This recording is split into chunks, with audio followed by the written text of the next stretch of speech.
And rolling. It's Monday, February 9th, 2026. Welcome to Lunch with Linda. I'm Linda Daniels, and you are now inside Northampton Wools. And I thank you all for showing up and for being here. Say hello so that we know who you are and where you come from. It's always so much fun for us to see how far our reach is spreading after these few years of doing this. If you are in New England or live in New England, you are probably as frozen as I am. It is still cold, but relief is in sight. We should get a little bit warmer weather this week, and hopefully that means that the icicles on the roof will start to melt, and maybe the car won't need to be warmed up for so long before you get in it in the morning. You know, that's the worst part. For me, especially, you know, our car isn't that old, but I've gotten into it the last couple of days, and this morning when I got into it, my dashboard, you know, where you get messages, said no remote, and I'm like, yeah, baloney, I started the car already. The remote's in the car. What do you mean there's no remote? So it took a minute for it to warm up enough for the brain to function. I actually like to sit in the cold car as it heats up. Do you? Yes, because my husband keeps the heat on in our house so high in the morning, and I'm putting on all my layers that I'm sweating. So get me to that cold car. Well, we still have a little push and pull here in the store with how hot or how cold it can be. But, yeah, what a weekend, right? Hello from Vermont. Cold. Vermont. And You Penny, guys are as cold as us. Penny loves your sweater. Penny, thank you. This is one that I have shown you before. I knit it out of a yarn called Bamba, and we are she's going to do that to me all the time. We are down to we still have probably 25 or 30 skeins left of this in several different colors, but it is a wool, 85% wool and 15% poly for strength, because it's a very soft, fluffy spin. So you knit with this on a nice big needle, 10.5 or an 11 if you're a tight knitter. And this cardigan only took 3 skeins of the Bamba. 3. It's just a basic stocking net stitch cardigan that I knit, and it's in pieces. It's not in the top down, not circular, and I do have a pattern for that, which I will share with you guys later on. So that's what this sweater is. And the colors are really, really beautiful and fun. And they're kind of erratic. The stripes that you're going to get are all kind of very different. You can see that with both fronts. There is no trying to match this stuff because it is not regular at all. Even the sleeves are different colorways all the way up, and you might get that turquoise stripe, but everything before and after it is different. Yeah. So don't try to Here's my match color. This. Oh yeah. It's Guess who? oh, It's so pretty I and so know. soft. I should have used it. These are the kinds of wools that are coming down the road that are people touch them and they cannot believe that they're actually wool, but they are usually blended with something to give them strength. So some kind of poly, maybe a little bit of nylon, maybe even a little bit of cashmere sometimes to help strengthen it up. One of the patterns that you could be able to get right away is this foolproof cardigan. This was a paid pattern on Ravelry, which will work for that Bamba as well. And that's the kind of look that you get, that erratic, stripy, kind of loose fitting cardigan. So Super Bowl, but it's over, thank goodness. It was a pretty sad day yesterday. Why? Because somebody lost? Oh, it was a really bad game. Oh. But in true New England fashion, there's always next year. And then the skating at the Olympics was incredible. I did manage to catch a few of them, but what I absolutely loved, and I hope you guys did too, was seeing the opening ceremonies. I didn't get to watch the whole thing, but every little clip that I've seen with all of the American athletes in those Olympic hats, they were just really, really amazing and beautiful. And if you've seen any of it online or on your social media posts, the company that did the hats and produced the wool for the hats is from Vermont. So we have a nice local, Ralph Lauren hired this company in Vermont to produce the yarn and make the hats. So a nice little local touch to that incredible event. In spite of what was happening worldwide like that, yesterday was also the movie at the Academy of Music, Sense and Sensibility, which was such a sweet, sweet movie. It was a nice escape into, those amazing times when a woman fell in love with a man that she met one time. And you're in love. And you just know it right away. But it's a very sweet movie. And the turnout at the Academy was wonderful.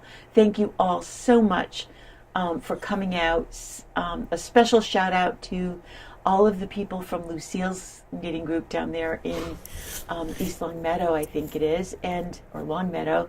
I got to meet some new people from that group and put some more faces to names. And thank you, Lucille, for coming. And thank you guys for standing up too in the fashion show. We had a little bit of a show-off time before the movie started, and it was so much fun to see all of the different things that people have knit and are working on and are making. I think the crowd really appreciated it. The Academy told me that the sales of tickets this year were double what they were last year. Yay. So we're really, really happy to be able to support them in that way as well. And hopefully they will do even better next year. They are going to be sending out I think they do an Instagram or Facebook post. I'll let you know because I'll get one, about what movies you want them to show next year. So they'll give a list of maybe 10 choices, and you'll get to pick which movies, 4 of them out of those 10 or 12 movies that they show you, which ones you would like them to show next year as well. So like I said, we had a great turnout. I'm so, so very proud of all of you for doing that. In addition to that, there is now an organization called Knit the Movie. They have an Instagram page or follow that you can follow. They're just starting out, and it is over at the Hampshire Mall on March 8th. That's March 8th. It's next month. That's a Sunday night at 5 o'clock. They're going to be showing When Harry Met Sally. And they are inviting all kinds of crafters to come, whether you're knitting or crocheting. In fact, at yesterday's movie, I saw maybe 5 people actually doing some needlepoint with these big pieces of needlepoint there. That was really fun to see. That makes sense for Sense and Sensibility. It does. It does. Wait a second. Isn't there one more movie at the Academy of Music? There's one more movie this next Sunday. On the 22nd. On the 22nd. I don't remember what it is. I think then it wouldn't be this Sunday. It's the 22nd. Yeah, it's Bridget Jones' Diary. Bridget Jones Diary, yeah. Mm-hmm. And that's the last of the 4 movies that they'll be doing. So if you love Bridget Jones or want to see it, look for exactly what the date is. So Knit the Movie on Sunday, March 8th at 5 o'clock at the Hampshire Mall Cinemark. The cost there is $20, but they're going to be doing a lot of giveaways. We're making a donation for, I don't know whether they'll do a raffle or just, pull a ticket out of a hat kind of thing. But we want to support that too, because don't we all just feel like we just need some time together? And in respect of that and to sort of support that, we are inviting you to come and knit on this Wednesday afternoon. We might turn this into a monthly thing, but this Wednesday which is what, Kate, what's the date on Wednesday? 9, 10, 11. March 11th, February 11th in the afternoon, anytime in the afternoon. Come on in, sit downstairs and knit for a while. It's not a class. It's not a help session. It's just a time to gather together. We're going to try to keep the political talk quiet and just have a time to celebrate that small action, that kind of inside happiness that knitting and crocheting can bring. You can bring any craft. I mean, you can talk about whatever you want. You can, but we're going to try to not, it's not a rise up kind of thing. We'll have that later on. We'll have that, yeah. If you are looking for other kinds of groups, my first recommendation is to call your local library. Almost every library in this area has some sort of knitting group or knitting class or drop-in.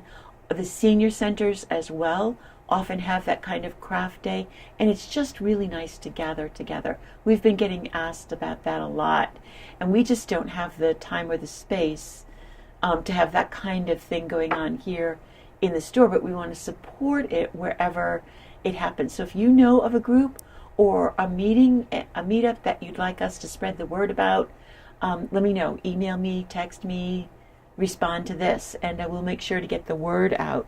The really interesting thing, and I know this is very short notice, but the Fiber Shed of Western Mass is having an open knit tonight at the Hill Institute up in Florence, and they're doing that from 7:15 to 9:15, and I gotta say it's probably for the younger people. I can stay up late like that. But at the Hill Institute, Fiber Shed is sponsoring it. Again, it's not really a class, it's just a time to come and sit and craft together. They are also going to be doing that monthly, and this is a big deal for the Hill Institute. To open room for them is really remarkable, and thank you so much, Chris, for doing that. It's also going to be on March 9th. That always throws me.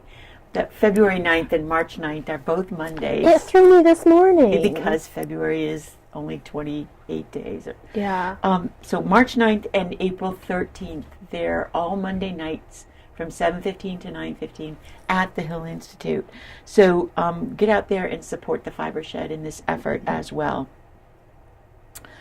We've seen a number of customers in the store in the last week telling me, of course, they're faces that I recognize. I'm going to know you no matter how long ago it was, maybe.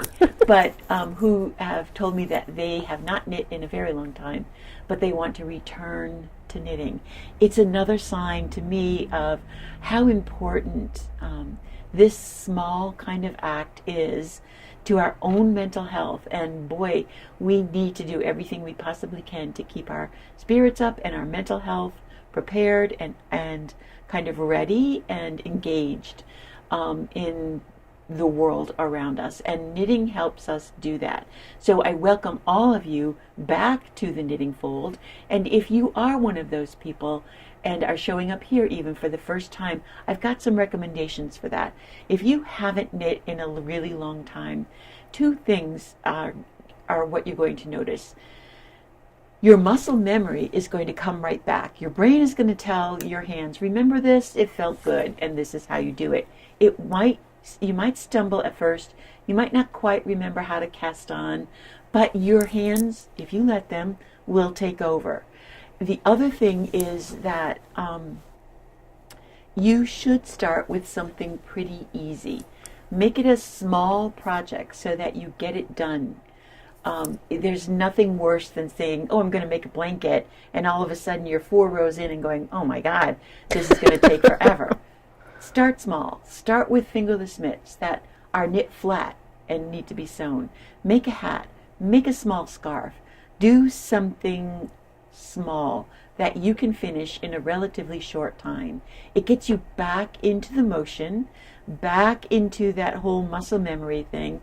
It gets your hand muscles going again, because a lot of times you don't realize how different knitting is than any other thing that you do.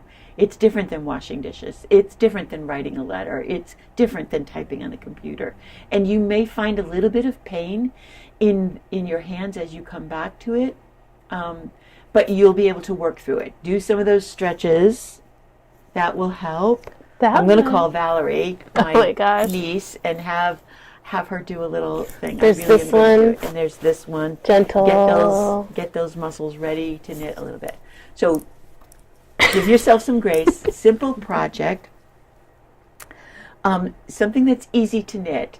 You want to look for something that's either garter stitch, which is beautiful, stocking net stitch, and something that has very few instructions. The shorter the instructions, the easier it's going to be to make that item. You don't want to start with something that has pages of new terms, because knitting has changed. Even in the 15 years that we've been in this spot, the techniques have changed, the expectations have changed, and you don't want to stumble there either. You don't want to get bogged down or stopped because you don't understand what a term is, or you've never done a short row, or the increase is now a make one instead of a knit into the front and back. So start with something simple, and then choose a color and a yarn that you really love. That's something that sings to you. You want to enjoy the process from beginning to end. And if you come in saying, oh, this is just a practice piece to get me back in shape, I don't want to spend a lot of money, or I'll just do, the last of the color. No, pick something that you really like. It doesn't have to be expensive. It just has to be something you really, really like, because that will also help you want to finish whatever it is you're choosing to make with it. So that's my recommendation. We've got a simple hat pattern here. This originally I did in Collinette yarn, but I also used the same pattern because it's thick yarn and a big needle, size 13 needle. It's just a simple little roll hat meant to fit close and tight. And we did this one out of one skein of this yarn, which is Dolce. Keep it on. Too warm? Keep it on. Keep it on so we can see it. And this yarn is Sweet Dolce. It's 100% wool, and I just love the way the colors in this yarn knit up. This yarn was $37, and we've marked it down to $30, and it only takes the one skein to make this hat. If you have a bigger head, and my head isn't that small, but if you have a bigger head, you'll definitely need to go into the second skein, but you'll probably have enough left over to make a pair of fingerless mitts with it. So just but look how fun this is. This is an easy yarn to knit with, even though it's so very big and fat. It's smooth, and the color stripes like this, so it's easy to see when it's on the needle. The stitches are easy to follow along with. So that's one little tempting thing for you to try if you're coming back to knitting. If you're already a knitter, it's a breeze. You'll be able to do it in a movie. Okay, remember this Sunday, the 15th, is inventory day. And we are hoping that a lot of you that signed up for the last inventory day will still be able to come to this one, and that a lot more of you might find it convenient to come on that day as well. We're going to start officially at 9 o'clock in the morning. We'll be here all day. If you can only come for an hour or two, that helps, believe me. We got a lot of yarn in here to count, and because we had to cancel it, we've got more than that because we had some of the summer orders come in. We haven't put those out yet, so maybe we don't have to count those. I don't know. Kate gives me the look. But we'll see. But we could really use your help. So Sunday, the 15th, starting at 9 o'clock, we'll have snacks and breaks and do some fun things. And I think we might even have a special prize for everybody that shows up. We're working on that. And we're going to have some dance parties. And we're going to have some, we're going to turn the music up so loud that the neighbors up above me complain. Because we have to listen to them vacuum. Okay, I finished the Lento. I showed you that last week where I combined the Trinity, which is this yarn from Queensland. Silky. It is a silk, wool, and cotton, and it's 50% silk. So this yarn has a very dry feel to it. I held a strand of this together with a strand of the spiral grain in Sport, and I finished the sweater right here. I love how it turned out. It's And gorgeous. I just want to grab it. I don't want to grab you, Kate. I just want to grab this. Just want to grab me. Okay. So Lento, like I said before, is a pattern from Lane Magazine. You can get it now as a single pattern on Ravelry, Lento. What I want to point out to you is that it has a doubled neck. It is a folded and then attached neck. In the pattern, it starts right away with a provisional cast on. That alone is enough to send a lot of knitters screaming into the night going, not me. I don't know how to do it. It's too hard. I'm not going to do it. They do the provisional cast on, they do the 4 inches of knit 1 purl 1 ribbing, and then you put those provisional stitches onto a needle and you hold the 2 needles together. You fold the piece in half, hold the 2 needles together and knit them together. There are knitters that love doing that love that technique, that are kind of technique savvy and won't have a hard time with that. But there are a lot of knitters who right away are like, I can't do it. You don't have to. You get to be in charge. It works just as well instead of the provisional cast on if you do a regular long tail cast on, which is what I did. Do the 4 inches, knit the rest of the sweater, and then when you go back to finishing, you simply fold that piece over and you do a very simple, almost loose overcast stitch to sew the neckline down to against the body. It's that simple. And yet it gives you that beautiful, soft, doubled neckline. It's a really attractive neckline, I think. I love it. And we're seeing more and more of it in a lot of designs as well. So all I want to tell you is, if that was all I wanted to tell you, you'd probably be happy. But what I want to tell you is that you get to be in charge. And I know that that means that you need to have a little bit of knowledge about why you're doing a provisional cast on, or to read through and see why they do that, so that they fold it over. And then you need to know that, okay, I don't have to do it. I can just cast on, fold it over, and sew it down. But those are the things, those are the reasons why a lot of instructors will tell you to read through the entire pattern before you actually start to knit. You can highlight those kinds of things that you don't really understand, look at them on YouTube, and then make a choice, because there's always another way to do something. And that's one way. Instead of that provisional cast on, just fold it over and sew it down. Kate, have a question? Yes. So if you know that you're not going to do the provisional and you're going to sew it later, do you make that cast on wicked loose? No, you don't have to. You Okay. can cast on your normal cast on. Your normal tension. I didn't stretch that out, but there is still a lot of stretch, Yeah. even after it's sewn down.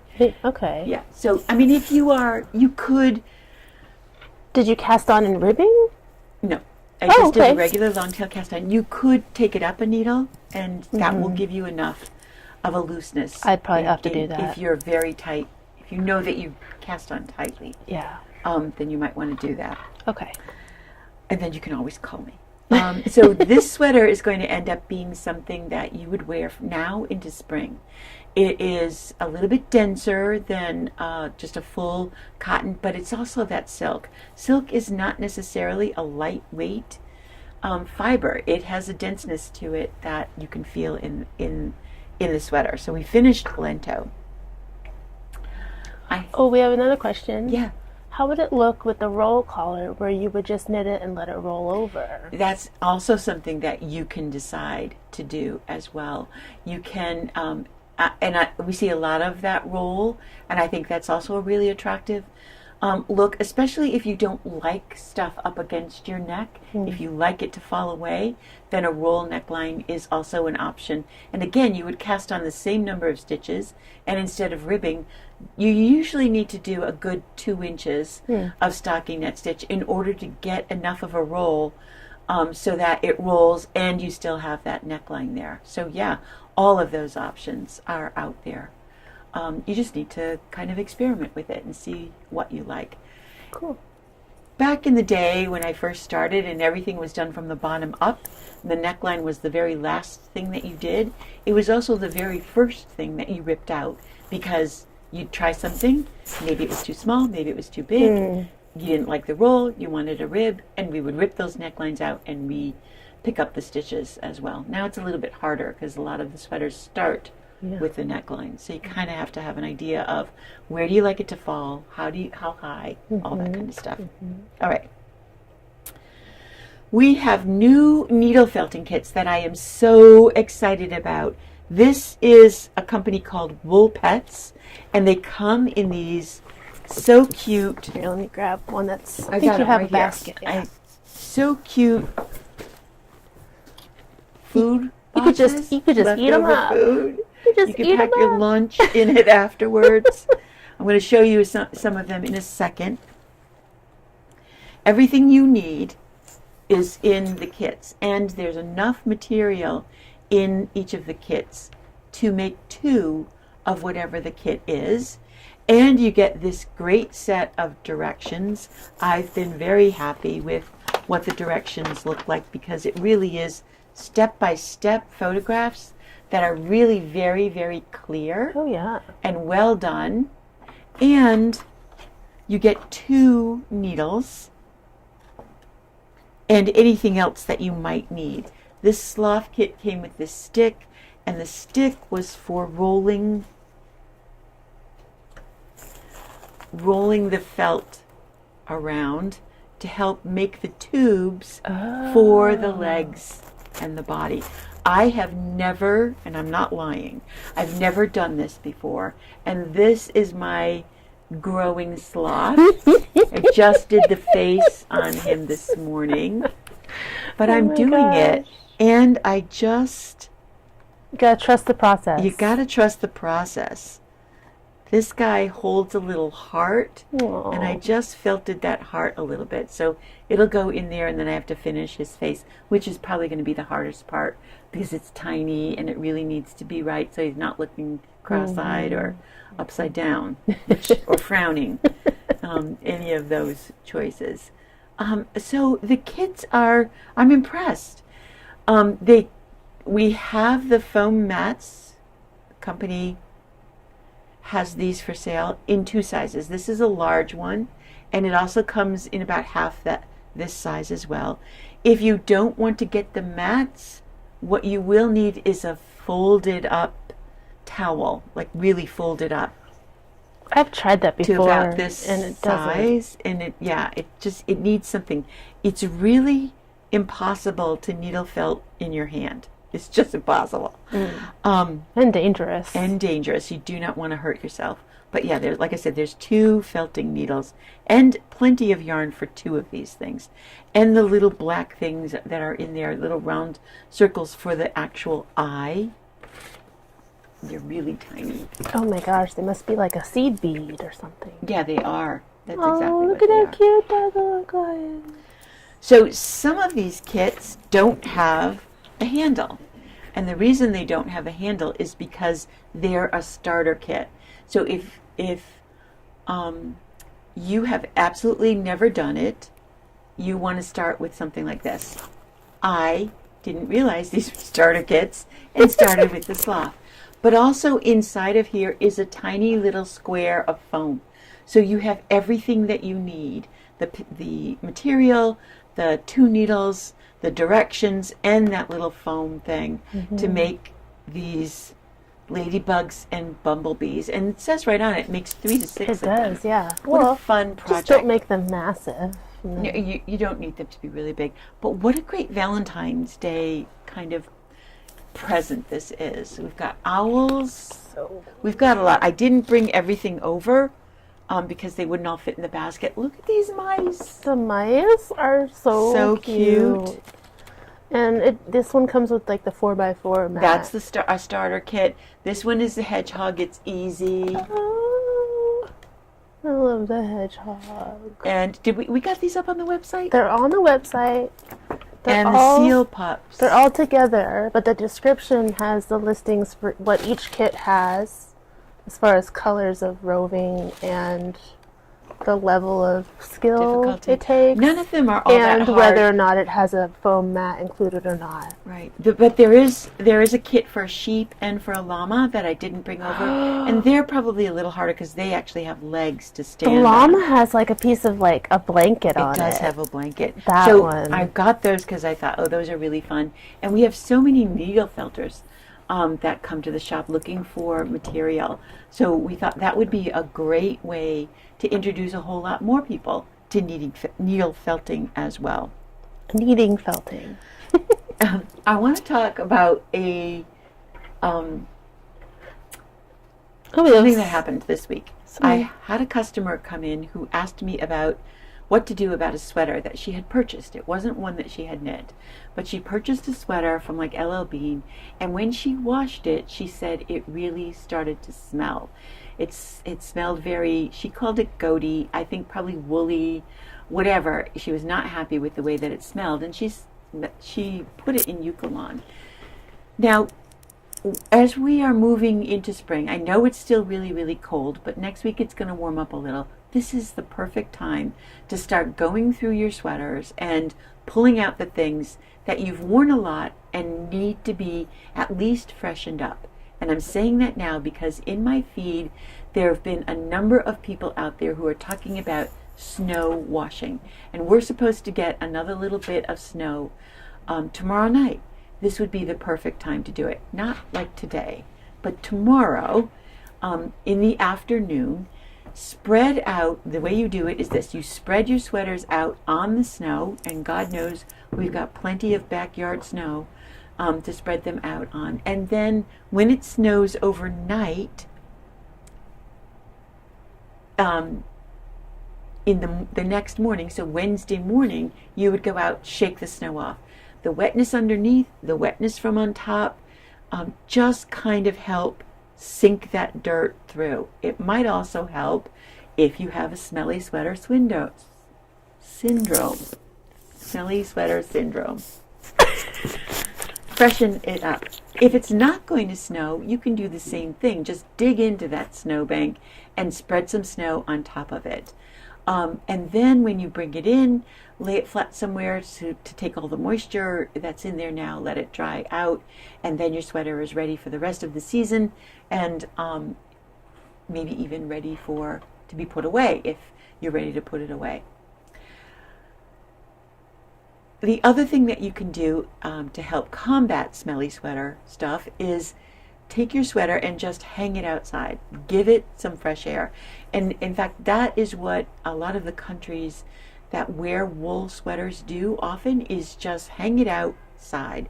Let the wind, let the sun, let the air clean it, freshen it, and bring it back in. And you can do a lot of spot cleaning as well. A little brush, a little sponge it off. Like a will help vinegar water spray. Yep, a little spritzer with water. That will help you get it through the rest of the season to get prepared for not having to wear them anymore.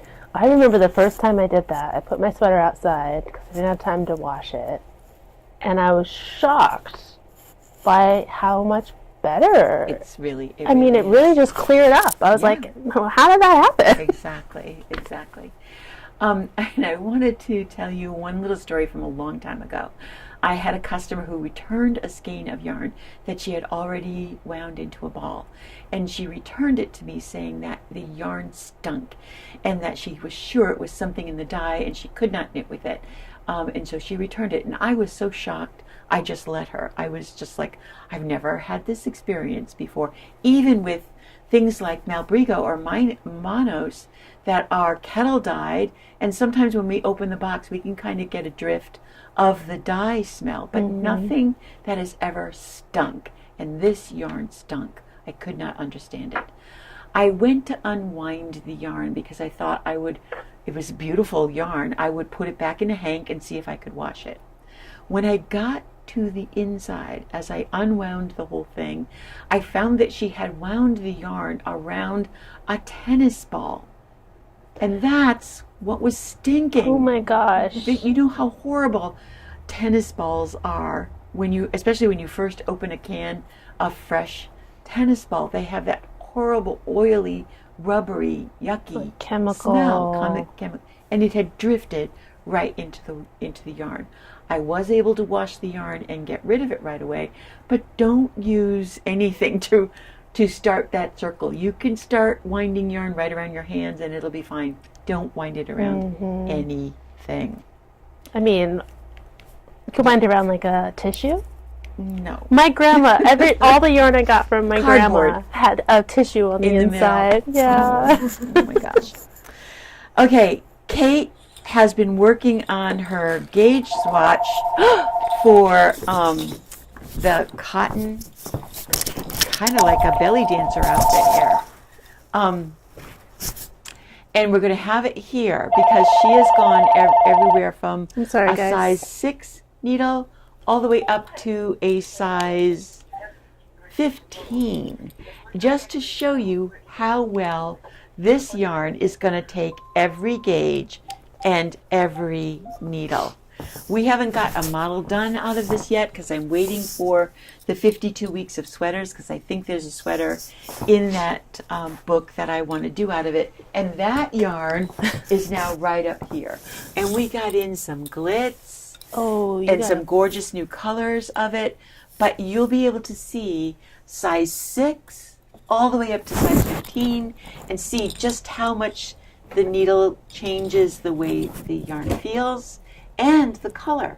Look how much more green that shows in the top one than in the bottom one. So this has been a really interesting exercise in swatch knitting. It's like I could put it on and do like a little like Zumba. Yeah, exactly. I also did 3 types of ribbing. Yeah, I see that. So regular Twisted ribbing, rib, that's so pretty. twisted purl, and then both twisted. Nice. So it'll be fun for all of you to see. Mariana has a crochet class tomorrow night, Learn to Crochet. Like I told you before, crochet is all over the place, and if you're dying to learn, this is your opportunity. There is still room in the class. There are 3 people signed up right now, so we've got room for other people as well. Her class is from 6 to 8 tomorrow night, and one other, I think, the following week as well. And then I have not yet put these on the website, but I just spent some time this weekend scheduling the Ladderback Jacquard class. We're going to have that on the, and I didn't write it down. It is the 27th, I think. Wait a minute, I got it right here. Yes. On Friday, February 27th from 11 to 1 is going to be the Ladderback Jacquard class. I will get that up on the website tonight, so you'll be able to see the project. It is a hat. If you have your notebook with you can write down, it's Love the Winter Hat. It is available on Ravelry. It's a fun little project so you can use and learn this technique quickly, and you will then be able to take that technique to all the other color work that you have. Lucille Miller is going to be teaching a cable cowl class. It's this cowl. Ooh. So it's knit sideways, and in this class you will learn the provisional cast on, whether you want to or not, how to do a cable, read a chart, you do a little bit of short rows, and then you do Kitchener stitch at the end.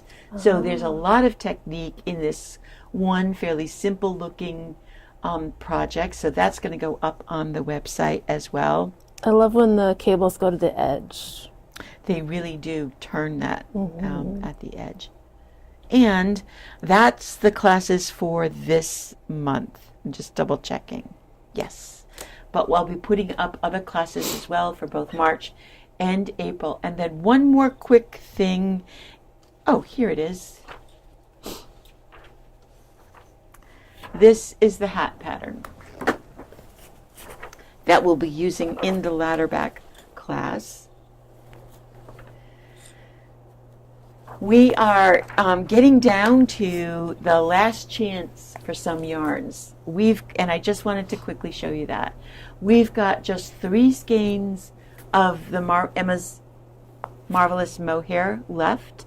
When these are gone, you won't see them again. We've got 4 skeins of this sparkly vibe left. That's enough to do a couple of hats or a nice big cowl. We've got 1 lonely skein of the Superwash hand paint. Orphan. One little orphan left. And then we've got several little skeins of the modern tweed. So if you are one of those people that's looking to get back into knitting, or you want a quick little end of the season project, these are the yarns that you can get a great deal on, and really fun and nice to knit with. They're really dear to my heart, and I'm so sad to see this at the end. This was something, a yarn that Gusto, the sister company to Earth Yarns, came out with, and they only made a certain amount, and then they stopped making it. So I was really surprised at how well this yarn sold. It is a fingering weight. It's called Marled U, and this is it. When these 4 skeins are gone, we won't be getting that back either. There's no more. And then the last of the Karaz. Oh, Look at those. This is such a pretty palette. basket. Yeah. Okay, I'm going to let it go. I know. I have to let it go I'm too. not going to look. Bye-bye, These are the last skeins of Karaz. What a great color work. Or fun. These 2 skeins of the green and the peach, that's enough to make a really nice Sophie hood. What a great way to end the winter with that in tow. Watermelon. Or these 3 colors together would make a great color work project, even a striped something or other. So we're getting down there. The sale is still on, but it is winding down. We marked a lot of stuff down to 50% off, so you just need to check or come on in and look at the baskets. And like I told you, we are getting the summer stuff in, so you're going to see me start to talk about that next week. So hopefully the warm-up comes a little bit and some of that ice melts, and we have a little bit of a break and feel a little bit better. So don't forget about our Open Knit on Wednesday, Open Knit tonight at the Hill Institute, all over the place, and that gives you lots of opportunity this week to go knit something. Bye.